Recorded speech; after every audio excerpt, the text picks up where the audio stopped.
तो नमस्कार, मैं हूं अंगद कुमार और आप देख रहे हैं वीडियो सीधा इराक से। हम बात करने वाले हैं ईरान, इजराइल और अमेरिका के जारी इस संघर्ष में, जो कि बेहद तनावपूर्ण है और यहाँ के हालात बहुत ज़्यादा ख़राब है। क्योंकि मैं न्यूज़ में बराबर देख रहा हूँ और उनको पढ़ रहा हूँ। जो हालात है मैं आपको उनको बताने वाला हूँ स्टेप बाई स्टेप। मेरे साथ में बने रहिएगा और पूरा वीडियो ज़रूर देखना कि किस तरीके के हालात हैं वहाँ पर और कैसा कैसा चल रहा है और इस युद्ध के होने से किन लोगों के ऊपर ज़्यादा असर पड़ता है। तो आप देखिएगा और समझिएगा पूरा वीडियो। अमेरिका और इजराइल ने ईरान पर बड़े पैमाने पर हमले शुरू कर दिए हैं और इसे ऑपरेशन, मेरे हिसाब से यह सिर्फ एक युद्ध नहीं है, मानवता की परीक्षा का ये परिणाम है। या मानवता की जो परीक्षा है वो चल रही है भाई, आप देख पा रहे हैं।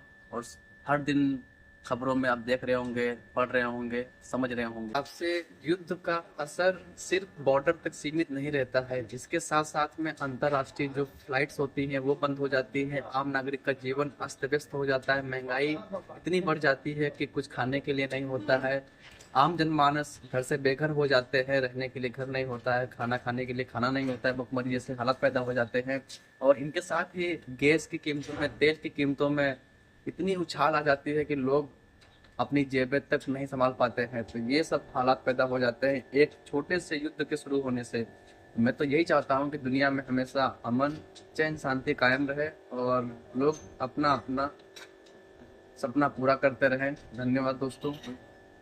इस युद्ध का सीधा असर यात्रा और व्यापार पर पड़ रहा है, जो कि व्यापार में भी ज़्यादा कमी आ गई है और महंगाई अपनी चरम को भी पार कर चुकी है। युद्ध का असर सामान्य लोगों पर पड़ना चालू हो चुका है। आप देख रहे हैं कि दुबई और कुछ अन्य खाड़ी देशों के एयर स्पेस बंद कर दिए गए हैं, उड़ानें सारी रद्द कर दी गई है। जो जहां है वो वहीं पर है। अभी आप देख पा रहे हैं इस तरह के हालात बन चुके हैं और हर जगह से बस यही है कि युद्ध जारी है और मिसाइलें आ रही हैं, जा रही हैं, सब चल ही रहा है भाई। अमेरिका के राष्ट्रपति डोनाल्ड ट्रंप ने इसका असली मकसद ईरान के शासन को बदलना बताया है। दोनों पक्षों के बीच दबाव और प्रतिक्रिया जारी है। लड़ाई अभी तक चल ही रही है, जो लगता नहीं है कि बहुत जल्दी शांत होगी। इस युद्ध के होने से तेल के बाजार वैश्विक स्तर पर बहुत ही बड़ा जोखिम हान पड़ा है, जो आप लोग देख पा रहे हैं और समझ रहे होंगे। खबरों की माने तो ईरान के सर्वोच्च नेता, उनका नाम है आयतुल्ला अली खामनेई, जो अब हमारे बीच में नहीं रहे। ये अभी खबरों के माध्यम से मुझे पता चला है। इजराइल के द्वारा किए गए हमलों में ईरान के कुछ शीर्ष सैन्य नेताओं की और आर्मी के जवानों की भी मृत्यु हो गई है, जिससे तनाव और फैल चुका है।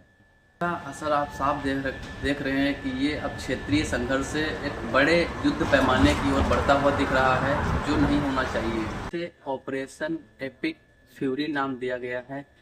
इसका मकसद होता है ईरान की पूरी सेना को और वहाँ के राजनीतिक जो तथ्यों को पूरा तबाह करना होता है। ये है इसका असली मकसद एपिक फ्यूरी का। युद्ध से सबसे ज्यादा नुकसान झेल रहा है आम नागरिक। नौकरी दांव पर, घर दांव पर, जिंदगी दांव पर, सब कुछ दांव पर लगा हुआ है उसका, जो नहीं होना चाहिए। पूरी दुनिया की आंखें इस युद्ध पर टिकी हुई है। हर दिन नई लड़ाई, नए हमले, नए संघर्ष जारी हैं। इससे क्या साबित होता है? क्या हमारा जो देश है, जो हमारी दुनिया है, वो अब एक नए युद्ध की ओर बढ़ रही है?